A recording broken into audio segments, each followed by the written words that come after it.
하세요. 주님이 함께 하시면 희망의 내일이 오리라는 것을 언제나 항상 흔들리지 말고 그대의 미소를 되찾으세요.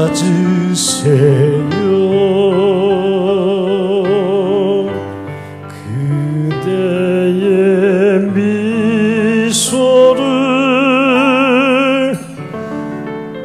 되찾으세요.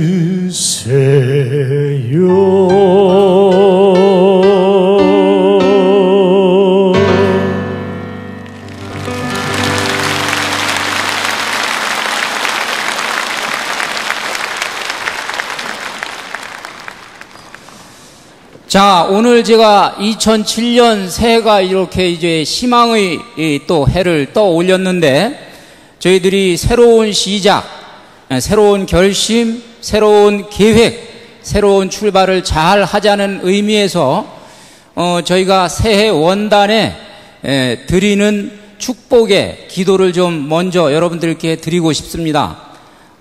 민수기 6장 24절에 나오는 아론의 축복인데, 아마 여러분들이 유심히 읽으셨던 분들 계시고, 또 성당에서 신부님들이 요거 해설도 좀 해주시고 하셨는데, 오늘은 제가 조금 미리 좀 풀어드리고 나중에 이렇게 기도를 해드리겠습니다. 먼저 조금 읽어드리면, 주님께서 그대에게 복을 내리시고 그대를 지켜주시리라. 주님께서 그대에게 당신 얼굴을 비추시고 그대에게 은혜를 베푸시리라. 주님께서 그대에게 당신 얼굴을 들어 보이시고 그대에게 평화를 베푸시리라. 내용이 좋죠? 이 내용은 하느님께서 그 모세의 형인 아론, 이 아론은 그때 이 사제직을 맡고 있었습니다. 아론에게 명령을 해서 너는 내 백성들에게 이렇게 빌어주거라, 축복을 해주거라. 내가 이 말로 축복을 해주면 내가 그대로 하늘에서 복을 내려주리라, 이렇게 약속을 주셨던, 그러면서 또 명령을 하셨던 그런 말씀입니다. 그래서 오늘 이 시대에도 아론의 후예인 모든 사람들하고 연대해서 저도 여러분에게 이렇게 기도를 해드리면 여러분이 그대로 하느님으로부터 축복을 받는다는 것을 우리는 믿고, 또 여러분들이 받는 마음가짐을 가지셨으면 좋겠다, 이런 생각을 해봤습니다. 그러면은 이 내용을 한번 조금 확인해 보면은 복잡한 것 같지만 내용은 세 가지입니다. 하나는 지켜주시기를 빌어주는 내용입니다. 자, 지켜주시리라. 그거는 우리가 2007년 내내 모든 위험으로부터, 모든 역경으로부터, 유혹으로부터, 또 모든 질병으로부터 주님께서 우리를 지켜주시기를 이렇게 청하는 축원의 기도로 알아들으시면 되겠고, 두 번째 거, 은혜를 베풀어 주시기를 또 이렇게 축원하고 있습니다. 은혜라는 것은 무엇인가? 우리가 1년 내내 계획하고 준비하고 추진하는 모든 사업들, 또 모든 우리 젊은이들로 보면은 이제 학업, 또 우리 신앙인들은 어떤 신앙 계획, 사업을 하시는 분들은 또 사업 계획, 그런 모든 것에서 주님의 은혜가 함께하기를 이렇게 빌어주는 그런 기도입니다. 그 다음에 세 번째 거는 당신 얼굴을 들어 보이시고 평화를 주시기를 빌어드립니다, 이렇게 되어 있는데, 요즘 우리 살아가면서 미래에 대한 불안, 인간 관계 속에서의 갈등, 과중한 업무로부터 받는 스트레스, 이런 걸로부터 많은 어려움을 겪고 있는데, 여기서 해방돼서 정신적, 영적 안식을 누리고 싶어하는 우리들을 주님께서 평화로 감싸주시기를 축원하는 내용입니다. 좋죠? 그래서 이것을 여러분들이 이해하시고 이제 지금부터 제가 기도를 드릴 때 아주 스펀지처럼 받아들이셔서 여러분의 복으로, 축복으로 여러분이 가지고 가시기 바랍니다. 주님께서 그대에게 복을 내리시고 그대를 지켜주시리라. 주님께서 그대에게 당신 얼굴을 비추시고 그대에게 은혜를 베푸시리라. 주님께서 그대에게 당신 얼굴을 들어 보이시고 그대에게 평화를 베푸시리라. 아멘.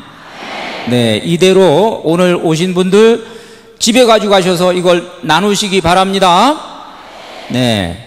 또 하나 우리가 이제 2007년도를 기분 좋게 지내기 위해서 기분 좋은 얘기를 좀 했으면 좋겠어요. 그래서 2007년도에 여러 가지 신문을 보고 뉴스를 봐도 그렇게 밝은 이야기를 하는 분들이 많지 않은데 저는 그 타고르 시인이 우리에게 주었던 선물 동방의 등불이라는 시를 한번 이렇게 음미해 보다가 이거야말로 2007년도 우리를 위한 말씀이다 이렇게 확신이 들었습니다. 그래서 그것을 그대로 제가 음미를 하면서 여러분에게 읽어드리겠습니다. 일찍이 아시아의 황금 시기에 빛나던 등불의 하나였던 코리아, 그 등불 다시 한번 켜지는 날에 너는 동방의 밝은 빛이 되리라. 이 타고르가 한국에 대해서 공부를 좀 많이 하셨어요. 그래서 한국이 이 문화가 꽃폈던 시절이 있다는 거, 그래서 아시아에서는 일본이 그 일본 문화가 꽃피기 전에 먼저 한국 문화의 황금 시기가 있었다는 거, 이거를 지금 기억하면서 한국이 다시 이 문화를 꽃피는 시기가 올 것을 축원한 겁니다. 마음에는 두려움이 없고 머리는 높이 쳐들린 곳, 진취적인 기상을 가지고 있던 우리 고구려를 좀 연상시키는 이야기입니다. 또 머리는 높이 쳐들린 곳, 이 고상한 어떤 이상과 이념을 지니고 살던 한국 사람을 좀 이렇게 연상시켜 줍니다. 지식은 자유스럽고 좁은 장벽으로 세계가 갈라지지 않는 곳, 오늘날 우리가 한국을 이제 허브 그러죠. 아시아의 허브. 이 지정학적으로 참으로 유리한 조건에 우리가 있습니다. 이것을 잘 이용하면은 세계의 무역의 관문이가 될 수가 있고 물류 유통의 허브가 될 수 있다. 이걸 벌써 이 경제학적으로 미리 얘기해 놓은 거예요. 진실이 깊은 속에서 말씀이 솟아나는 곳, 끊임없는 노력이 완성을 향해 팔을 벌리는 곳, 한국 사람들이 진리를 좋아하는 거 벌써 알았어요. 또 한국 사람들이 근면한 민족이라는 걸 벌써 알았어요. 그래서 이것을 지금 얘기해 주고 있고, 지성의 맑은 흐름이 굳어진 습관의 모래벌판에 길치 않는 곳, 이것은 이제 과거에 매이지 않고 항상 미래지향적으로 앞으로 달려나가는 민족, 이렇게 이해할 수 있겠습니다. 무한히 퍼져나가는 생각과 행동으로 우리들의 마음이 인도되는 곳, 글로벌한 비전을 가지고 모든 일을 추진하니까 결국 세계의 어떤 이목이 한국에 쏠릴 수 있도록 되는 것이 아니냐, 이런 희망의 메시지를 저는 여기서 읽었습니다. 그러한 자유의 천국으로 내 마음의 조국 코리아야 깨어나소서. 너무 좋죠? 이거 누가 얘기했다고요? 타고르가. 이렇게 이 일찍이 한국의 잠재력을 타고르는 보고 이 시를 써주었는데, 지금 2007년도 바로 이 새해야말로 우리가 이 시를 한번 우리 것으로 만드는 아주 절호의 기회가 아닌가 이렇게 생각을 합니다. 여러분들도 잘 기억하셨다가 여러분의 삶의 수준을 개인적으로만 생각하지 마시고 가정, 사회, 국가, 세계 이렇게 좀 지평을 넓혀가면서 올해 한 해 살아가면 얼마나 행복할까 이런 생각을 좀 나누어 봅니다. 아멘 하시는 분들은 오늘 집에 가서 잠 잘 주무실 거예요. 감사합니다.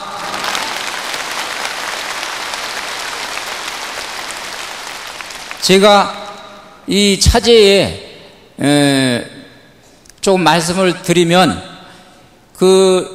지난번에 요새 지금 방영되고 있는 하는 일마다 잘 되리라, 이 강의가 참 여러분들로부터 호응을 얻고 있는데, 거기에 이제 인터넷에 재미난 의견이 올라왔습니다.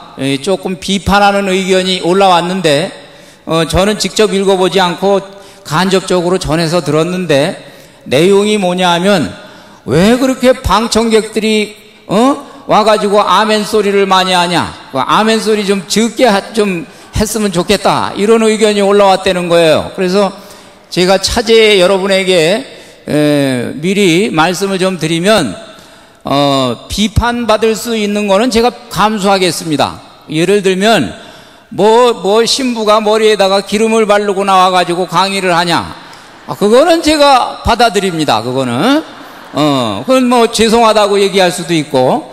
그런데 아멘 소리 많이 나오는 거는, 이거는 성경적인 거고 정통신앙적인 거고, 이거는 성령의 흐름이기 때문에 아무도 못 막습니다. 이거는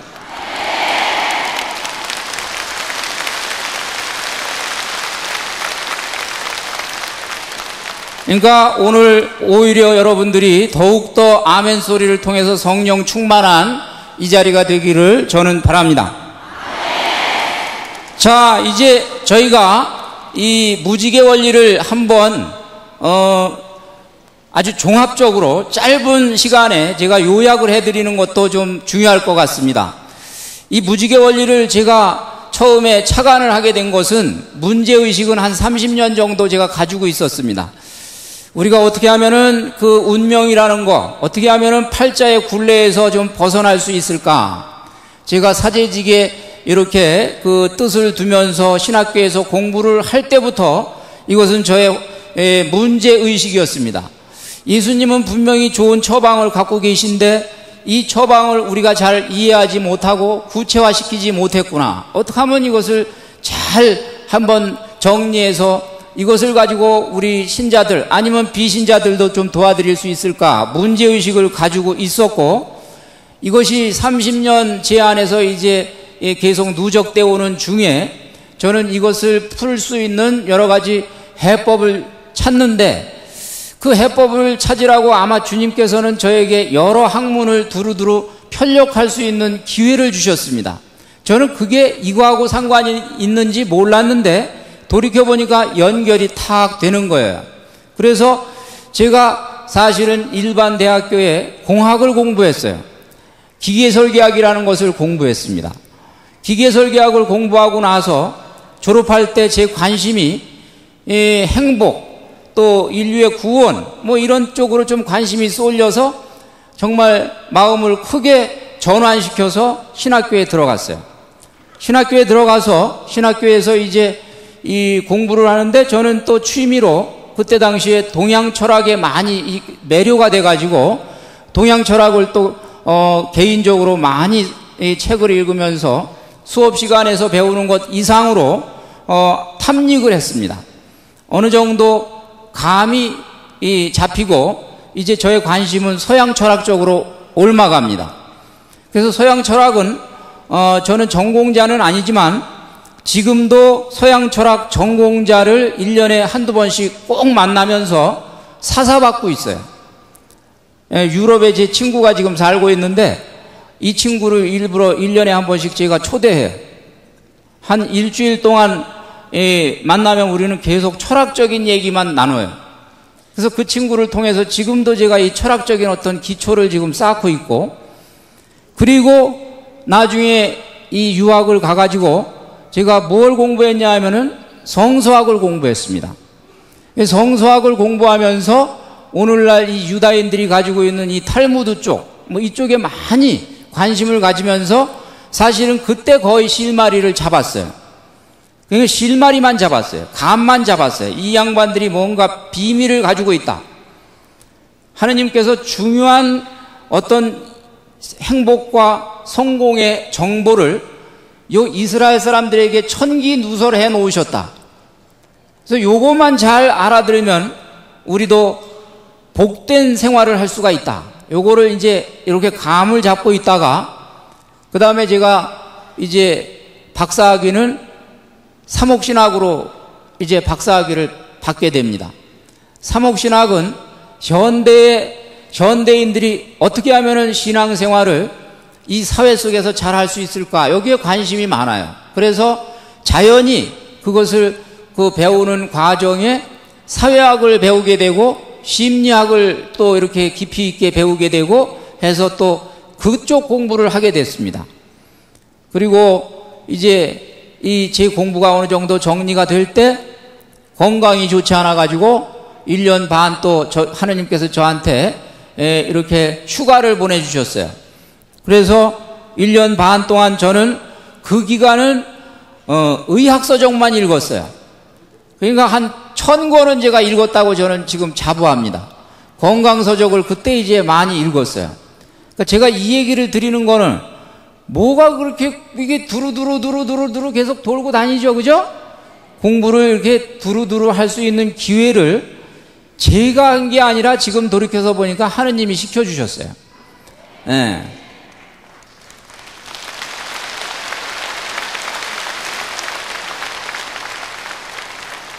제가 신학교에 입학하자마자 이런 기도를 했습니다. 하느님, 참 미련하십니다.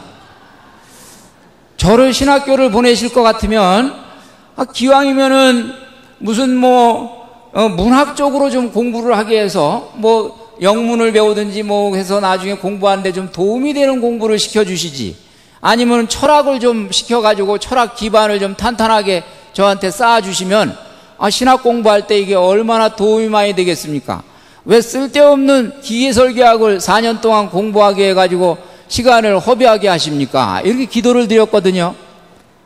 그런데 지금에 와서 보니까 이 모든 정보를 종합하는 데에는 기계설계학으로 종합을 하는 거예요, 제가.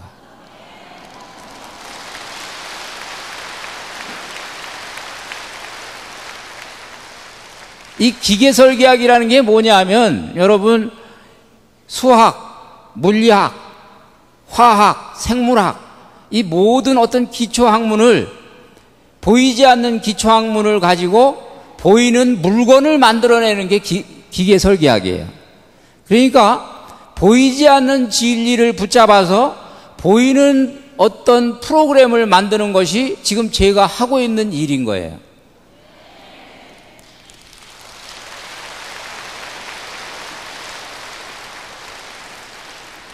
보이지 않는 축복의 원리를 보이는 무직의 원리로 지금 그림을 잡아놓은 거예요. 그래서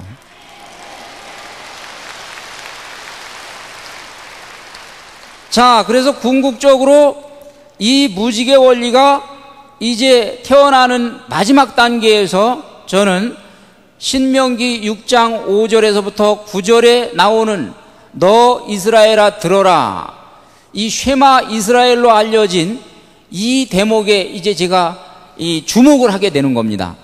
요거다. 여기 다 있다. 오늘날 유다인들이 세계에서 석학 20명 중에서 유다인들 혈통을 보면은 14명, 15명 이렇게 파악이 되고 있습니다. 세계적인 석학들이 그렇게 유다인 1세계예요. 노벨상 22% 유다인이 받았어요. 그리고 미국에서 제일 부자 40명을 뽑아놓고 봤더니 그 중에 20명이 유다인이에요.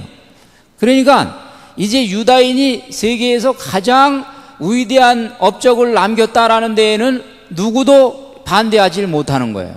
거기에는 객관적인 뭔가 근거가 있는 거예요. 그 근거가 뭘까? 그것은 쉐마 이스라엘입니다. 오늘 이 시대의 유다인들은 아침에 한 번, 저녁 때 한 번 반드시 이 말씀을 암송합니다. 그러니까 이걸 암송한 것에서 뭔가 나왔다는 거죠. 이걸 암송하면 어떤 일이 생기길래 이런 그 민족이 우수한 민족을 만들어낼 수가 있을까? 바로 지금 제가 그 비밀을 이제 설명해 드립니다. 그 내용에 보면 너는 마음을 다하고 목숨을 다하고 힘을 다해서 주님이신 너의 하느님을 사랑하여라 이 말이 나오거든요. 그런데 말이죠, 여기서 얘기하는 이 마음을 다하라라는 것을 전대적으로 우리가 알아들으면 감성을 개발하라 이 말이에요. 감성 개발. 근데 요즘에 사람들이 감성 지수를 높여라, 감성 지수가 높으면 사회에서 인기를 많이 얻습니다. 인정을 받습니다. 창조력, 상상력, 또 고객 감동, 전부 다 이 감성에서 옵니다. 아이디어 감성에서 옵니다. 그래서 이걸 미리 벌써 보신 거예요. 그 다음에 두 번째, 힘을 다해라, 목숨을 다해라. 두 번째가 목숨을 다해라. 힘을 다해라가 아니라 목숨을 다해라. 이 목숨을 다하는 거는 이 네페쉬, 히브리어로 네페쉬인데 목 위를 얘기합니다. 사람이 이 목 위를 다하고 바치냐 마냐, 요건 의지의 문제입니다. 안 해, 해. 이거 의지의 문제죠. 그래서 의지를 다하라. 그 다음에 마지막으로 힘을 다하라. 요것은 결국 힘, 메호데라고 되어 있는데, 이거를 나중에 후대의 사람들이 번역을 할 때 신약성서에서는 이것을 이성으로 번역을 했습니다. 디아노이아, 이성으로 번역했는데 오늘날 우리가 쓰는 말로 쓰면 이게 지성이에요. 지성. 그러니까 유다인들이 힘에 대해서 어떻게 이해했는지를 우리가 알 수가 있겠죠. 힘 중에 힘은 지성이다 이거예요. 알통 많이 나온 사람이 힘이 세긴 세지만 이 사람보다 더 센 게 누구라고요? 지성을 가지고 있는 사람이다 이 말이에요. 그래서 지성을 개발해라. 결국에 이 이야기는 감성 개발, 의지 개발, 지성 개발 이렇게 이제 이어집니다. 그런데 또 하나 우리가 놓쳐서는 안 되는 말이, 너희는 이것을 거듭거듭 자손들에게 들려주어라. 기가 막힌 거예요. 거듭거듭. 거기서 그 다음에 구체적으로 나오면 뭐 길을 갈 때에도, 집에 있을 때에도, 잠자리에 들 때에도, 일어날 때에도, 항상 이렇게 돼 있죠. 그러니까 거듭거듭 들려주어라. 습관이 될 때까지, 습관이 될 때까지. 그러면 그것이 그의 인성이 된다. 그러면 그것이 마침내 그의 인생이 된다. 기가 막히는 원리가 여기에 숨겨져 있는 거예요. 하느님께서 인류를 지으셨기 때문에 인간이 가지고 있는 가능성은 다 꽉 쥐고 계신 겁니다. 인간을 만드셨을 때 지성, 감성, 의지, 지, 정, 의, 요것을 가지고 살아가도록 인간을 만드셨기 때문에 당신이 주시는 처방도 딱 거기에 맞아서 주신 겁니다. 얼마나 감사하고 기가 막힌 일입니까? 그래서 이 개발하는 것을 우리가 이제 이 시대에 어떻게 하면 개발할 수 있을까? 이것이 이제 숙제인데, 여기에 또 하나 현대 뇌과학의 연구자들의 의견을 조금 가미를 해보면 더 기가 막히게 맞아떨어지는 거예요. 현대 뇌과학자들은 이제 인간에 대한 연구는 뇌의 연구에서 이제 결국 마지막 그 결실을 얻게 돼 있다. 뇌를 연구하면 인간을 알 수 있다. 그래서 결국 인류가 미래에 무엇을 할 수 있는지는 뇌의 연구에 달려 있다. 이렇게 이제 이야기하면서 결국 나는 뇌고 뇌는 나다라는 결론을 내립니다. 여러분은 뇌입니다. 또 여러분은 여러분의 뇌는 또 여러분입니다. 제가 이 방송에서 이 뇌에 대해서 자꾸 또 이 강의를 칠판에다 판서하면서 많이 썼더니 어떤 분이 또 인터넷에다 올리면서 왜 신앙 얘기는 안 하고 뇌 얘기만 계속하냐, 다 들어보지도 않고. 뇌 얘기를 해야지 신앙 얘기를 하는 거예요. 뇌를 만드신 분이 누구예요? 하느님. 하느님의 이 설계 의도를 파악하자고 뇌를 설명하는 거예요. 지금 설계 의도를 알아야지 신앙생활을 제대로 할 수 있죠. 그래서 우리가 뇌에 대한 연구를 조금 할 필요가 있는데, 이거를 우리는 지성 개발을 우리는 좌뇌하고 연결시킬 수가 있고, 감성 개발은 우뇌하고 연결시킬 수가 있습니다. 그리고 이 의지 개발은 지금까지 사람들이 주목하지 않았던 뇌량이라는 것이 관장한다라는 걸 우리가 알 필요가 있습니다. 뇌량은 뭐냐 하면 좌뇌와 우뇌를 잇는 다리 역할을 하는 걸 뇌량이라고 그래요. 그래서 이 뇌량을 통해서 좌뇌, 우뇌가 소통하고 그리고 통합하고 그리고 어떤 한 행동을 이끌어냅니다. 그러니까 여러분들이 생각은 자유고 고민하는 거는 자유지만 이것이 나중에 행동으로 나올 땐 통일해가지고 하나가 나와야 돼요. 맞아요? 틀려요? 그때 작동하는 것이 뇌량입니다. 그래서 이 뇌량이 이제 그런 역할을 해주는데 한 가지 그냥 미리 조금 우리가 가볍게 출발을 해보면 이 뇌량은 아주 남자하고 여자하고 이 뇌량의 크기가 다르답니다. 그래서 여자가 남자보다 뇌량이 크답니다. 이 뇌량이 크니까 여자가 남자보다 좌뇌와 우뇌를 소통을 잘 시켜요. 남자는 소통을 덜 시켜요. 그러니까 이 얘기는 뭐냐면 아이디어가 여자가 더 많을 수 있다는 얘기예요. 지금 여기 남자분들이 불만이 많으시겠지만 이건 사실이에요. 그래서 두 가지 현상이 나타납니다. 하나는 여자분들이 뇌량이 발달되어 있기 때문에 이 우뇌, 감성을 잘 쓴다고요. 그래서 남자들은 한번 눈물을 흘리려면 5분을 분위기를 잡고 해도 한 방울 흘릴까 말까 한데 여자분들은 1초만 몰입하면 그냥 쏟아지는 거예요. 그래서 이것도 이 장점이고 또 하나는 말을 할 때 남자는 주로 좌뇌로만 말을 한답니다. 좌뇌로만. 그래서 사진 찍어보면 말할 때 사진 찍어보면 좌뇌만 깜빡깜빡거린답니다. 여자는 사진 찍을 때 우뇌도 같이 반짝반짝거림 깜빡깜빡. 그러니까 뇌를 두 개를 가지고 말을 하는 거고 남자는 하나 가지고 말을 하는 거예요. 이 얘기는 무슨 얘기냐? 남자는 좌뇌로만 말을 하기 때문에 되는 말만 해요. 되는 말만. 말이 안 되면 안 해. 근데 여자는 능력이 탁월해서 되는 말도 할 줄 알지만 안 되는 말도 할 줄 알아요.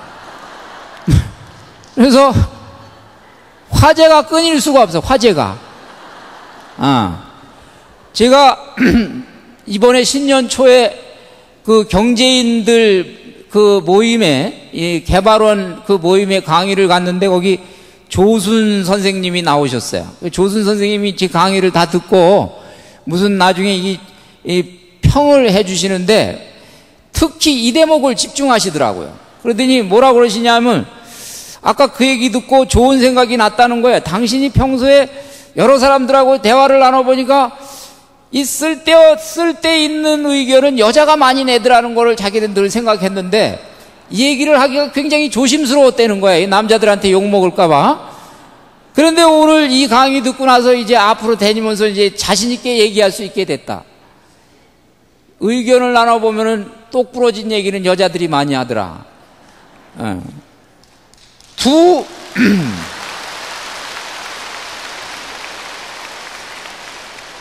왜 그러냐? 뇌를 두 개를 다 쓰니까. 왜냐하면 어떤 때는 판단이 말이죠. 이 좌뇌로만 판단한다고 이게 되는 게 아니에요. 이 논리만 가지고 판단한다고 이게 되는 게 아니에요. 어떤 때는 직관 가지고도 판단을 하거든요. 그래서 하여간 이 얘기는 제가 오늘 그 모험을 감행하고 하는 거예요. 남자분들한테 욕먹을 각오를 하고 하니까 이건 사실은 사실이니까 인정할 건 인정하고 저도 이거 안 다음서부터 일부러 이 뇌량에 집중해가지고 우뇌를 좀 많이 쓰라고 자꾸 명령을 하면서 이 강의를 합니다, 이제. 그래서 자기가 활용하려고 그러면 활용할 수 있겠죠?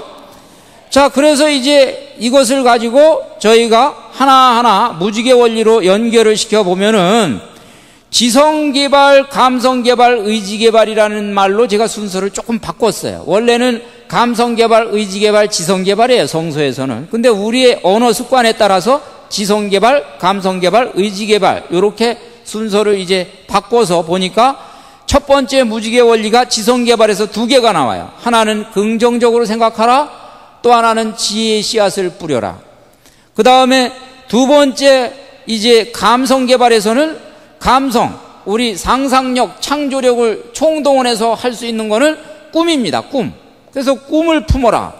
그 다음에 이것을 믿으면 이제 이 꿈이 비전으로 바뀌어요. 좀 이따 그 원리를 가르쳐 드립니다. 그래서 꿈을 믿음과 연결시켜서 비전으로 만들어라. 그러면 반드시 이루어진다.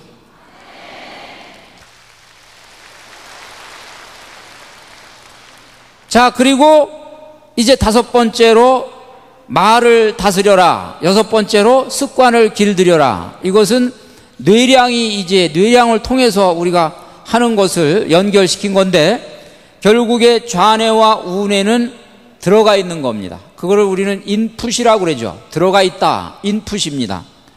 그런데 이것이 이제 밖으로 나올 때는 이제 뇌량을 통해서 이제 나오는 거죠. 자, 우리 머리에 들어가 있는 게 밖으로 나올 때 하나는 입으로 나오고 하나는 몸으로 나옵니다. 입으로 나오는 거는 말이죠. 몸으로 나오는 거는 행동입니다. 행동이 누적이 된 걸 습관이라고 그럽니다.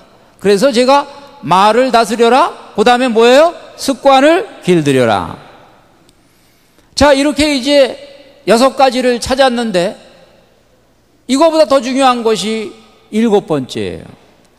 이거를 거듭거듭 가르쳐주고 실천해라. 거듭거듭 가르쳐주고 실천해라. 그럼 뭐예요? 평생 가는 거예요. 평생. 결국 이거를 종합하니까 절대로 포기하지 마라. 그러면은 남은 시간을 제가 이제 빨리 무지개 원리 이 7가지를 빨리빨리 여러분에게 이 해설을 해드리면서 이 첫 번째 강의를 이제 정리를 해보겠습니다. 우선 긍정적으로 생각하라. 긍정적으로 생각하는 것은 우리 인생 절반을 승리로 이끄는 거예요. 된다.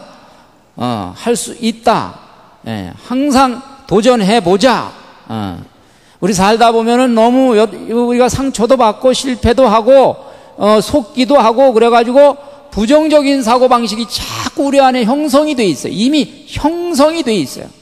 그래서 이것을 이제 지금부터는 팔자를 또는 운명을 또는 우리가 그 밝은 미래를 위해서 뭔가 변화를 우리가 꾀하기 위해서는 바로 첫 번째 출발점이 이 부정적인 사고방식을 긍정적인 사고방식으로 전환시키는 것이다, 이 말입니다.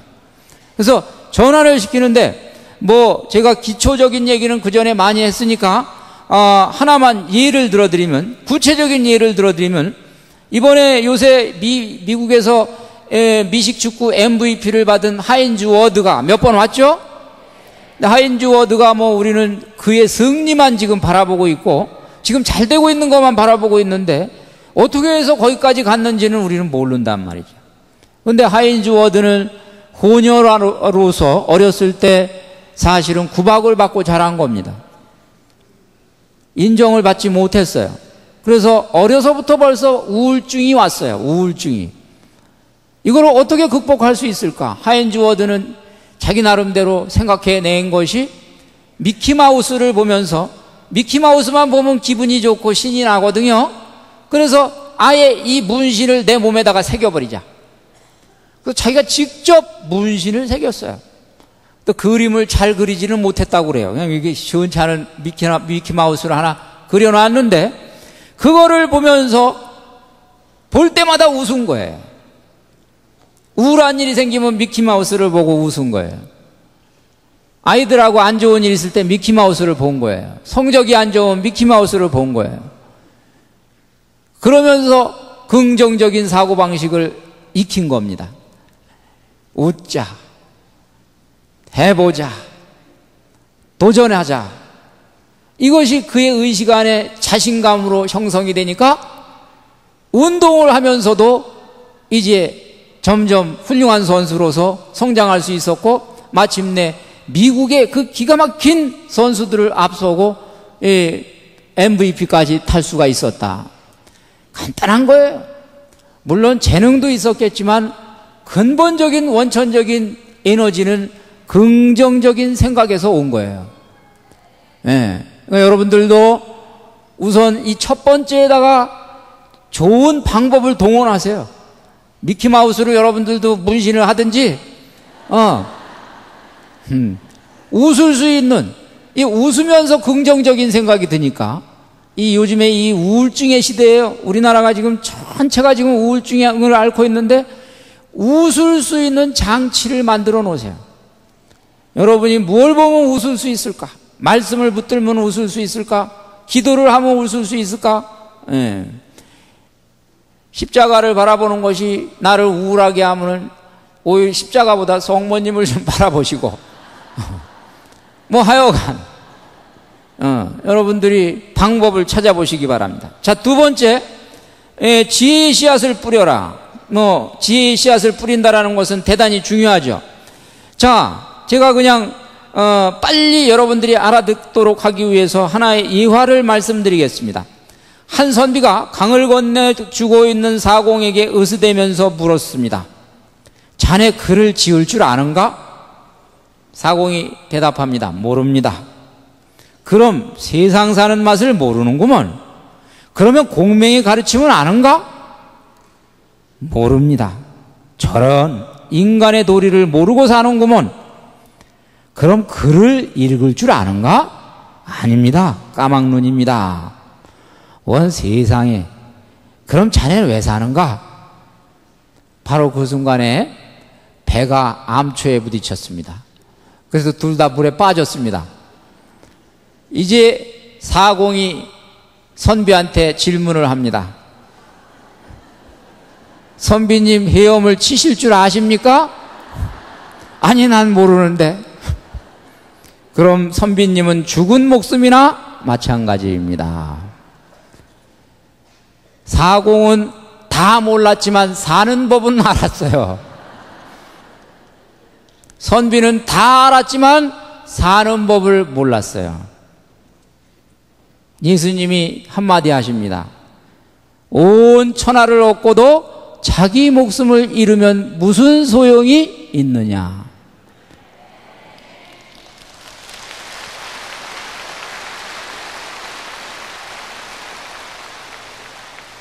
지혜가 왜 필요한지 아시겠죠? 그 다음에 무지개 원리 세 번째, 꿈을 품어라. 이 꿈을 품는 건 대단히 중요하죠. 꿈에 대해서 제가 얘기를 많이 드렸으니까 기왕이면은 좀 좋은 꿈을 꿨으면 좋겠어요. 많은 사람에게 유익을 끼치는 꿈을 꿨으면 좋겠어요. 나 자신을 위해서도 꾸지만 할 수 있다면 좋은 꿈을 꿨으면 좋겠어요. 이제 제가 고민을 하던 시절에 저는 좀 고민을 늦게 했어요. 좀 초등학교나 중학교 때쯤에 이런 고민을 했으면 좀 달라졌을 텐데, 대학에 가서나 어떤 꿈을 꾸는 것이 더 좋을까? 그 뒤늦게 고민을 하는데 저에게 기준으로 세 가지가 올라왔어요. 나를 위해서, 이웃을 위해서, 하느님을 위해서 좋은 공통분모를 찾아가자. 이게 너무 뒤늦게 이제 이 기준이 생기는 바람에 고민하다가 제가 꿈에 대한 시를 하나 썼습니다. 그리고 이걸 나중에 조카한테 제가 이렇게 시로 써서 보내주었는데 여러분에게 읽어드리겠어요. 그 기준이 들어가 있는 시입니다.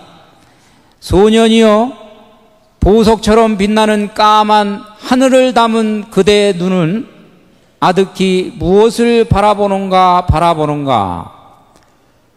제가 이 시를 저희 조카한테 줬을 때 조카는 100일도 안 된 애였어요.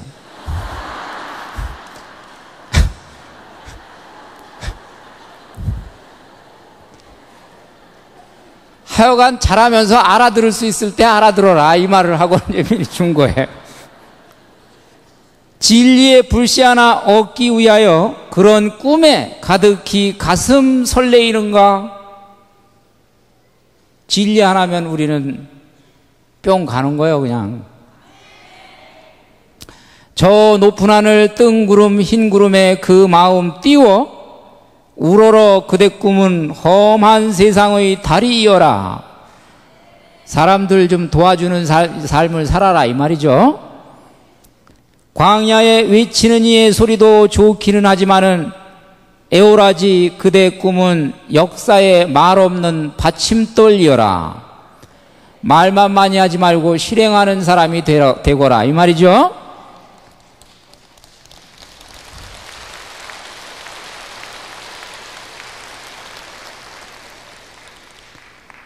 바다는 강에서 튀어나가고 강은 샘에서 비롯하듯이 사람은 뜻에서 근원하는 것, 용약하는 희망이라야 우리는 산다.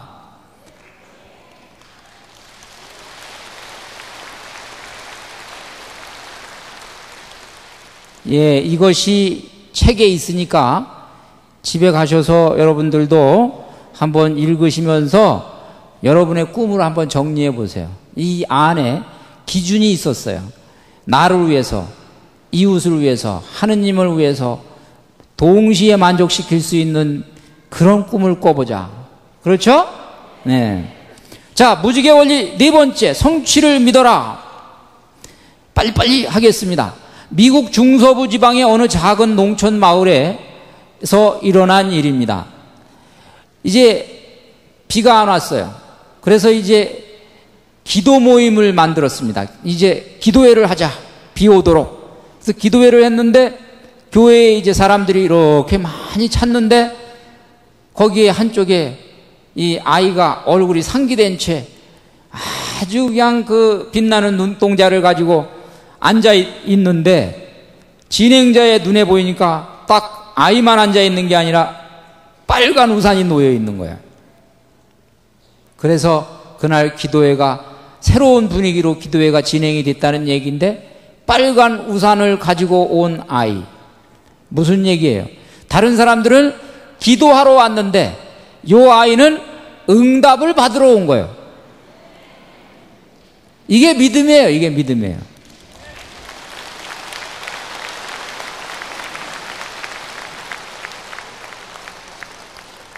어떤 때 우리는 기도하면서 비가 오게 해주세요라고 기도하면서 우산 갖고 올 생각을 안 한단 말이에요, 우리는.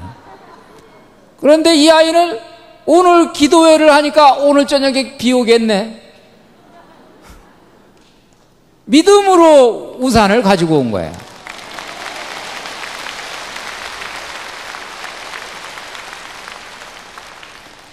무지개 원리 다섯 번째, 말을 다스리라. 말 가지고 모든 것이 다 돼요. 이따가도 제가 말 많이 얘기할 거예요. 말에 대해서.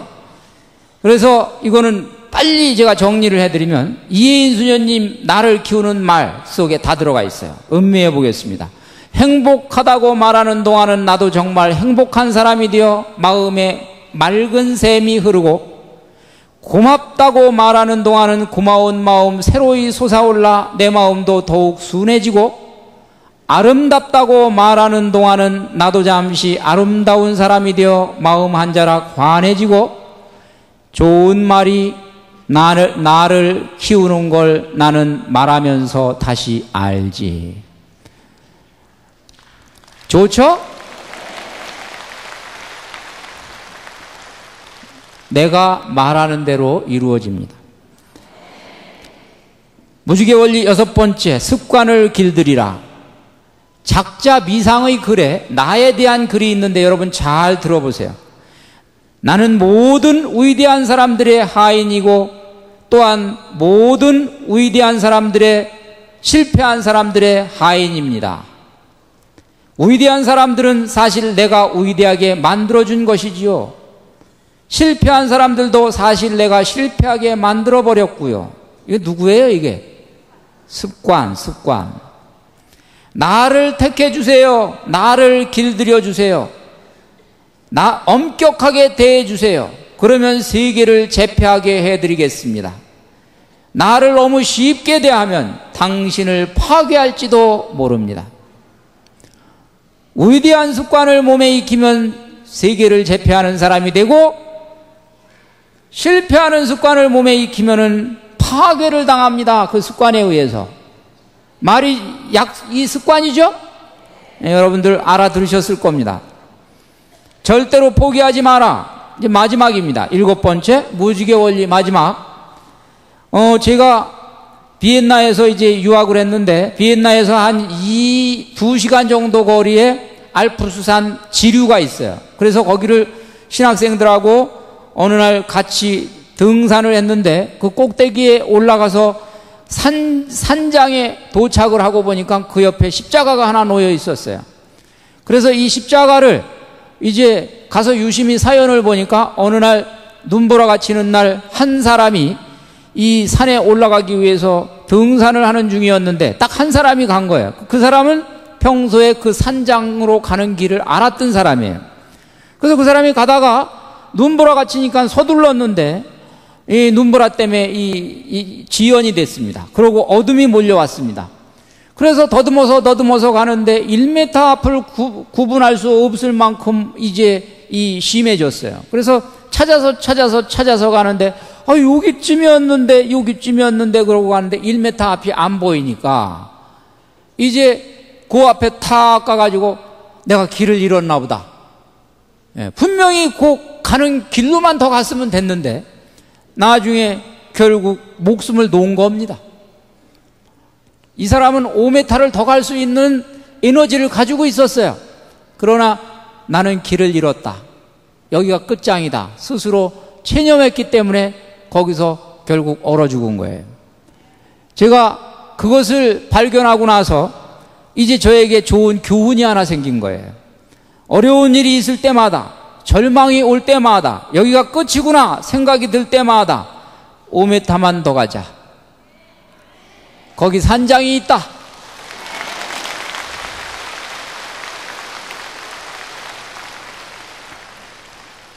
절대로 포기하지 마라.